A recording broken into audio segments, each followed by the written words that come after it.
Julius Caesar was no stranger to war. He had conquered Gaul, crossed the Rubicon, and defied the Senate.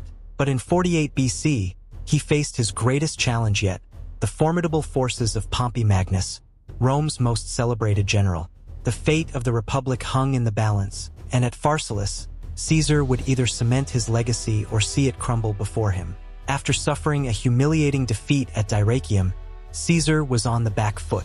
His army, battered and outnumbered, desperately needed a victory. But where others saw despair, Caesar saw opportunity. Refusing to retreat, he marched his men eastward, forcing Pompey into pursuit. For a month, the two armies shadowed each other, maneuvering across the Greek countryside in a deadly game of cat and mouse. Finally, near the small town of Pharsalus, the decisive confrontation was set. Pompey, believing himself to be in an unassailable position, prepared to crush Caesar once and for all.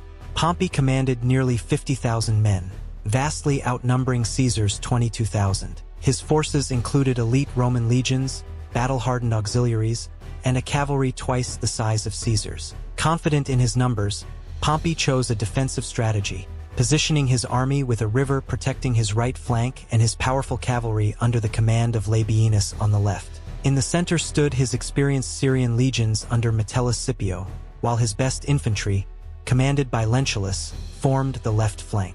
He believed his superior cavalry would outflank Caesar, envelop his legions, and secure a swift victory. Caesar, ever the strategist, knew he had to neutralize Pompey's advantage.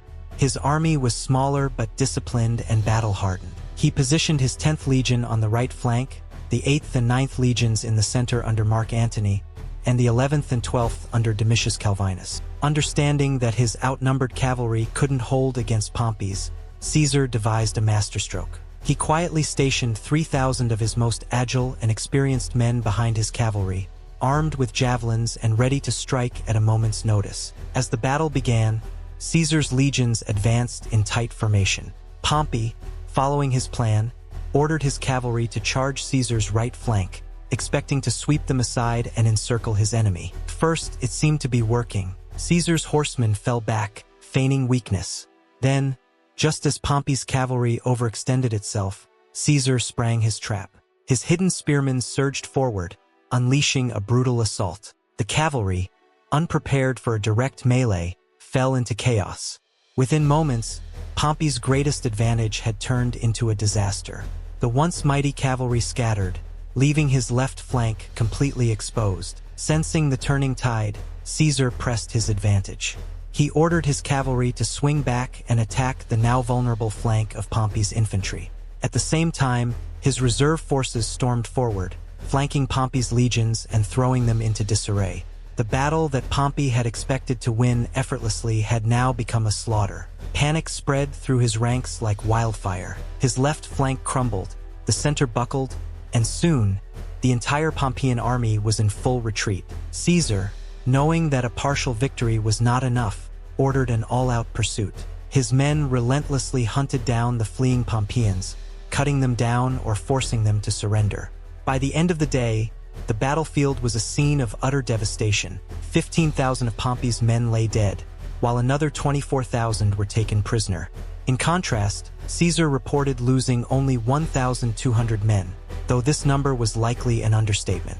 Pompey himself, once the undisputed master of Rome, barely escaped with his life. He fled to Egypt, seeking refuge in the court of Pharaoh Ptolemy XIII. But his reputation, once towering, had now become a liability. Fearing Caesar's wrath, the young pharaoh betrayed Pompey, ordering his assassination. When Caesar arrived in Alexandria on October 2nd, he was presented with Pompey's severed head, a grim and unceremonious end for one of Rome's greatest generals. With his greatest rival dead, Caesar now found himself embroiled in Egyptian politics. He sided with Cleopatra in her struggle for the throne, setting the stage for another chapter of his remarkable life. But at Pharsalus, he had already achieved something extraordinary. He had not only survived impossible odds but emerged as the undisputed master of Rome. The impact of Pharsalus was immediate and far-reaching. Many of Pompey's former allies, once staunchly opposed to Caesar, now rushed to pledge their loyalty, believing that the gods had favored him. Even historians agree, Paul K. Davis noted that while Pharsalus did not immediately end the civil war, it was the battle that solidified Caesar's claim to power and reshaped the course of history. With the resounding victory at Pharsalus, Caesar had shattered the last great obstacle standing between him and total dominance over Rome. But while the battle had proven his military genius, the war was far from over. Though Pompey was dead, his allies still controlled significant territories, and the Senate's resistance had not yet been fully extinguished.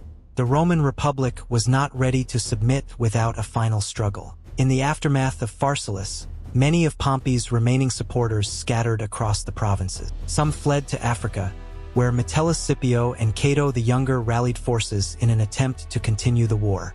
Others retreated to Iberia, where Pompey's sons, Cneius and Sextus, sought to avenge their father. Caesar, however, was relentless. He knew that his triumph at Pharsalus would mean nothing if his enemies were allowed to regroup. His next move would shape the fate of Rome itself. His pursuit of Pompey had already taken him to Egypt, where he found himself entangled in a dynastic struggle between the young pharaoh Ptolemy XIII and his sister, Cleopatra. Caesar, ever the strategist, recognized an opportunity. Rather than merely securing Egypt as an ally, he actively intervened, throwing his support behind Cleopatra.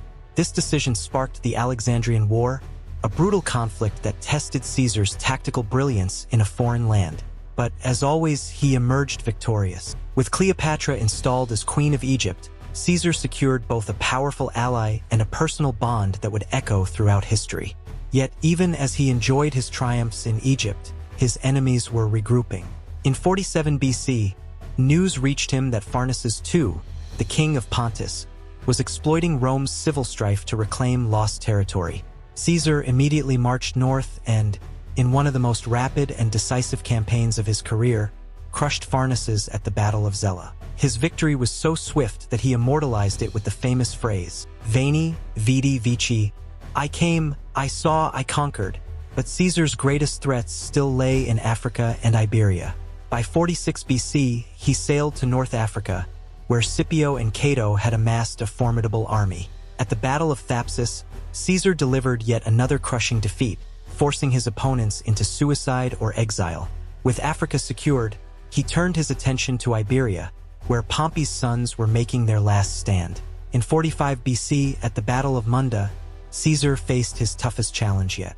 The Pompeian forces fought with the desperation of men who knew they had no future if they lost. The battle was fierce, and for the first time, Caesar himself was nearly overwhelmed. But in the end, his superior strategy and the discipline of his legions prevailed. With the victory at Munda, the last embers of resistance were extinguished. The civil war was over.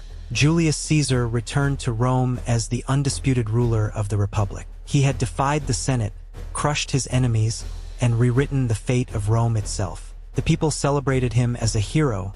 The Senate named him Dictator Perpetuo, dictator for life. His power was absolute. But the glory of Pharsalus, and the victories that followed, would ultimately plant the seeds of Caesar's downfall. His unchecked authority made him both admired and feared. His reforms, meant to stabilize Rome, alienated the old aristocracy. The same Senate that once opposed him now saw him as a tyrant. The idea of a single ruler over Rome was intolerable to those who still clung to the old republic. And so, just as he had eliminated his enemies on the battlefield, a new threat emerged, one not from open war, but from the shadows of conspiracy. On the Ides of March, 44 BC, the knives of Brutus, Cassius, and their fellow senators would bring Caesar's reign to an abrupt and bloody end. But even in death, he would not be forgotten. His legend, forged at Pharsalus and cemented through his conquests, would shape the course of history for centuries to come. His heir, Octavian, would rise to avenge him, and the republic he fought to preserve would give way to an empire that bore his name, Imperium Romanum, ruled by the Caesars. Pharsalus was not just another battle. It was the moment that changed everything. It was where Julius Caesar proved he was more than just a general. It was where he became a legend.